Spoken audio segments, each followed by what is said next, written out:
Nanded जुनूब assembly हलके से वंचित बहुजन अघाड़ी के उम्मीदवार फारूक अहमद के एक वीडियो पर तनाज़ा खड़ा हो गया है। वीडियो में फारूक अहमद ने वज़ीर आज़म नरेंद्र मोदी, वज़ीर दाखिला अमित शाह और रियासत के वज़ीर दाखिला देवेंद्र फडणवीस के बारे में मुबैना तौर पर तौहीन आमेज़ ज़बान इस्तेमाल की है और उनके नामों का गैर रस्मी जिक्र किया है। वीडियो में फारूक अहमद ने कहा, टीपू सुल्तान का मुजस्समा लगाएंगे, क्या उखाड़ना है उखाड़ लो। नांदेड़ से बीजेपी के राज्यसभा के रुकन पार्लियामेंट डॉक्टर अजीत गोपछड़े ने इस बयान के खिलाफ जिला कलेक्टर को शिकायत दर्ज कराई है और फारूक अहमद पर एफआईआर दर्ज करने का मुतालबा किया है। उन्होंने पुलिस को कार्रवाई न करने पर मुतनब्बे भी किया है। इस वीडियो के हवाले से फारूक अहमद का कहना है कि यह वीडियो नांदेड़ का नहीं बल्कि सोलापुर में मुनक्किदा एक पुराने प्रोग्राम का है और वो अपने बयान पर कायम है। उन्होंने वाज़ेह तौर पर कहा कि जो कार्रवाई करनी है कर लो। मैं पूछना चाहता हूं देवेंद्र फडणवीस, नरेंद्र मोदी और अमित शाह को, आपकी औकात और हिम्मत है हम पे कार्रवाई करने की? आपके पुलिस में दम है हम पर गुनाह दाखिल करने का? अगर तुम्हारी मजाल है तो करके देखो।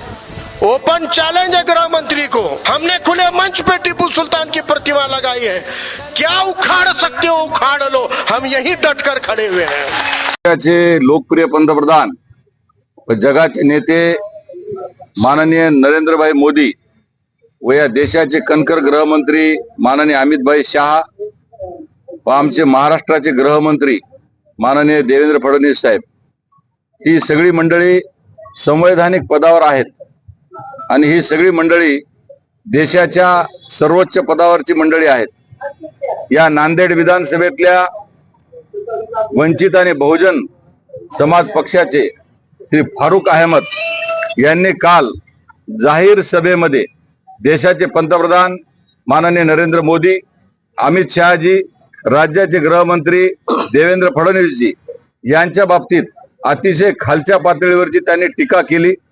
त्यांचे चिथावणीखोर अशा प्रकारचे भाष्य होते। समाजामध्ये धार्मिकतेची तेढ निर्माण करण्याचे भाष्य होते। हमारी उखाड़ लो, हमारा कोई बिगाड़ नहीं सकता, अशा प्रकारची भाषा त्यांनी कायद्याला आव्हान दिलं, निवडणूक आयोगाला आव्हान दिलं, देशाच्या संविधानाची खिल्ली उडवली, देशाच्या कायद्याची खिल्ली उडवली आणि या देशामधल्या कायद्याला पायदळी तोडवण्याची भाषा केली।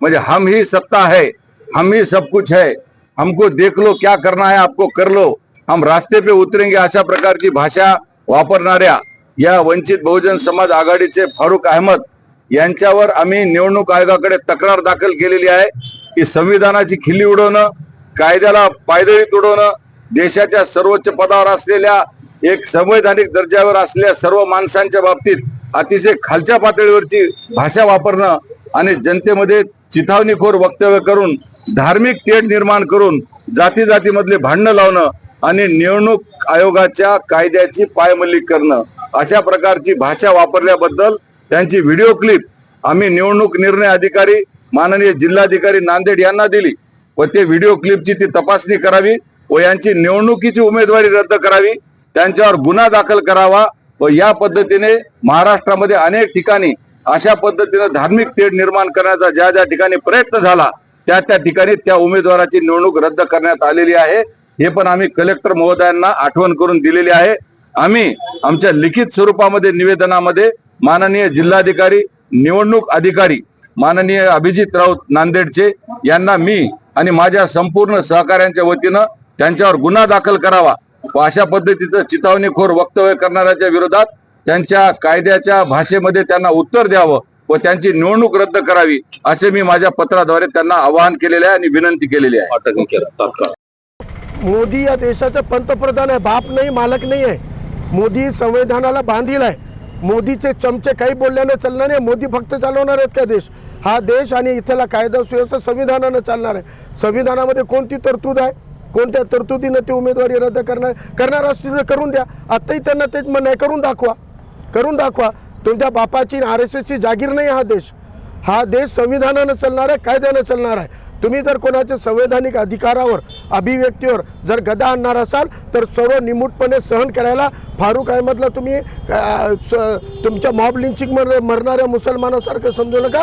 चळवळीचा कार्यकर्ता आहे, भारतीय संविधान जागरूक नागरिक आहे आणि आंबेडकरवादी चळवळीचा कार्यकर्ता आहे। आम्ही यांच्या धमक्यांना घाबरणारे नाही।